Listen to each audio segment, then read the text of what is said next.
My name is Anajali Bharadwa, and I'm extremely passionate about children and education, as I see them as a key to the brighter future. That's why I'm running for a seat on District 200's Board of Education.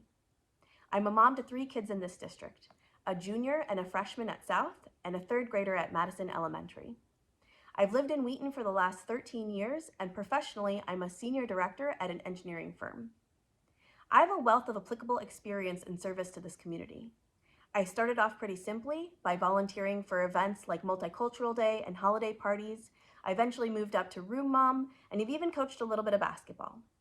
In 2012, I started advocating for my kids when I realized that decisions weren't being made about what was best for her as a student, but by a CUSD 200 policy that didn't accommodate for outliers, when academically she needed to start kindergarten a year early. In 2016, I was looking for volunteer opportunities for children to be leading the way of how they wanted to give back. And since I couldn't find one, I started a local chapter of a nonprofit called Kids for Peace. As we continued in the district, I realized that our district had a gap when it came to inclusion and belonging. In 2020, I reached out to our superintendent and I let him know that I wanted to start a parent volunteer organization. I collaborated with the WWPTA to make diversity, equity, and inclusion part of their bylaws so it would always be a part of this district. I am proud to say that we have a DEI liaison at almost every elementary school in our district. I still serve on the WWPTA Council. I've also worked with the Wheaton Public Library on multiple community engagement events. This is my 2nd attempt running for the Board of Education. Running isn't easy, so why am I doing it? I honestly believe that our district has room for improvement, and I want to see our district move forward. I'm also hoping to be a voice of representation. Simply saying that DEI is important to you or using it as a buzzword is not good enough.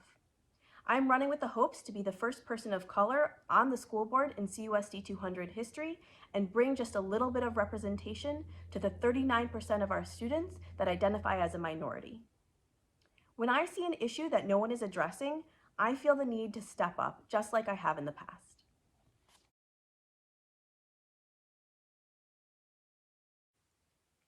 My main priorities have always revolved around academic excellence. This includes topics like student progress, individualized learning, and even equity.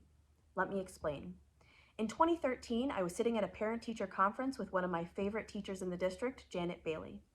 I asked her if she would evaluate my kindergarten daughter on trimester 2 and trimester 3 content so we could look at student progress rather than just individualized mastery.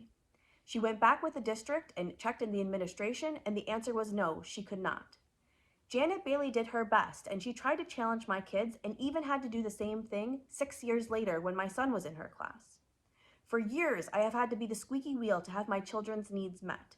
Many parents shy away. They don't have time or even the ability to do so, and this shouldn't be the case. For example, Policy 135 in Section 6 talks about accelerated placement program. The purpose of this policy is to provide all students an opportunity to develop to their maximum potential and to follow Illinois state law. The specifics of the policy are not indicated in the written policy, and after reaching out to the district, the qualifications are counterintuitive and prevent the goal that we are trying to meet, leaving families searching for answers. Year after year, anecdotal stories across the district for students who have needed additional help or have IEPs have crossed my desk, with parents feeling frustrated that they are unable to give their children the support that they need. In regards to equity, the district has completely lost its focus. The District Equity Task Force was dissolved in 2021. The last update from the Board Equity and Proactive Practices Committee was in March of 2022, with none scheduled moving forward as of today. And yet the gap between our Black students and white students remains at 40% math and 36% reading, and the gap between Hispanic students and white students at 29% and 26% for math and reading.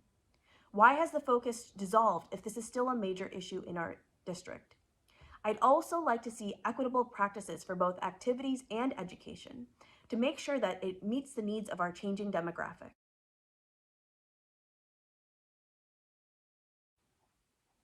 There is a significant lack of knowledge when it comes to constituents and, more importantly, parents in regards to the policy set at the district level and how they are decided upon. I only learned about the school board in recent years, well into my children's education. I believed that the principal was the end of the road for decisions made at our school.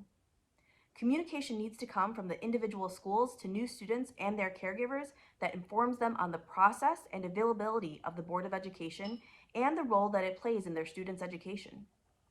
Even with constituents that are informed and invested, information is scarce. Board committee meetings are open to the public, but the schedule is buried in our website. I will commit to ensuring regular messaging is delivered to our communities with opportunities for constituents to more easily use their voice. By providing this information from the beginning of their journey with a CUSD 200, we easily accessible locations, dates, and times to provide public comment on a topic that motivates them, our constituents can be as involved as they choose.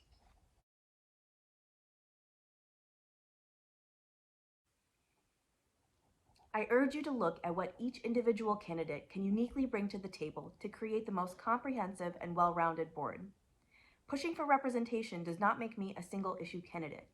Anyone who labels it as such clearly does not have the lived experience to know otherwise. My diversity is core to who I am and key to my identity, just like the 39% of our minority students, but the color of their skin is not the only thing that defines them. I am someone who listens with empathy, researches analytically, seeks perspective, generates creative ideas, plans budgets, to then come up with my recommendation and decisions, which are skills required for the Board of Education. Some candidates want to focus on the color of a Christmas tree, or the books that are in our library that are nothing compared to the content that children can watch online. Some candidates think that ensuring continuity, status quo, and being excited about the word governance are the only things that you should consider when making your decision. I will tell you, status quo is not good enough for me, and I am somebody who wants to push the district forward. Here's what I do think you should focus on. Who is the most passionate about our students and education? Who has shown the most dedication to our community over the years of service? Who has made the most impact to our schools, even as just a parent volunteer? And who will bring the much needed representation to our 7-member board where it doesn't exist today? I hope you will learn more about me at angeforeducation.com and honor me with your vote. Thank you.